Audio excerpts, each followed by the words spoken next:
সোমবার ত্রিপুরা প্রদেশ কংগ্রেসের উদ্যোগে জেলা পরিষদের প্রার্থীদের মনোনয়নপত্র জমা দিল। কংগ্রেস প্রার্থীরা এদিন কংগ্রেস ভবনের সামনে থেকে মিছিল করে পশ্চিম জেলার জেলা শাসকের নিকট মনোনয়নপত্র দাখিল করে। ত্রিপুরা প্রদেশ কংগ্রেস সভাপতি আশিস সাহার নেতৃত্বে আজ মনোনয়নপত্র জমা দিল কংগ্রেস প্রার্থীরা। সাংবাদিকদের সাথে কথা বলতে গিয়ে ত্রিপুরা প্রদেশ সভাপতি আশিস কুমার সাহা জানান, সারা রাজ্যেই কংগ্রেসের পক্ষ থেকে জেলা পরিষদ, পঞ্চায়েত সমিতি, গ্রাম পঞ্চায়েতের প্রার্থীরা মনোনয়ন জমা দিয়েছে। পশ্চিম জেলা সহ 6টি জেলায় আজ মনোনয়ন জমা হয়েছে। যদিও গোমতী জেলায় গত 12ই জুলাই মনোনয়ন জমা দেওয়া হয়েছে।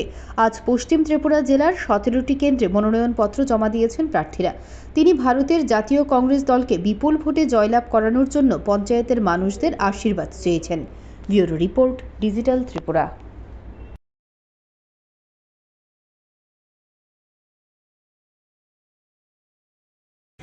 আপনারা জানেন যে আসন্ন পঞ্চায়েত নির্বাচনে সারা রাজ্যেই জাতীয় কংগ্রেস দলের পক্ষ থেকে জেলা পরিষদ, পঞ্চায়েত সমিতি এবং গ্রাম পঞ্চায়েতে এই প্রার্থী আমরা আজকে মনোনয়ন জমা দিচ্ছে। গোমতী জেলার মনোনয়ন গত শুক্রবার দিন এটা সম্পন্ন হয়েছে 12 তারিখে।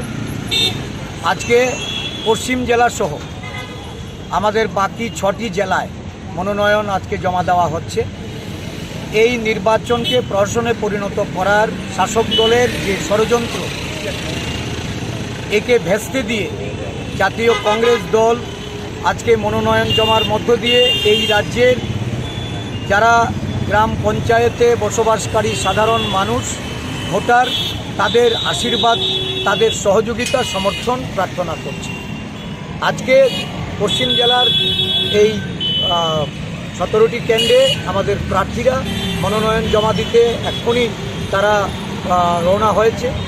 আগামী 8 তারিখে সাধারণ নির্বাচনে প্রতিদ্বন্দ্বিতা করে জয়ী হওয়ার লক্ষ্যে সাধারণ মানুষের আশীর্বাদ পাবে।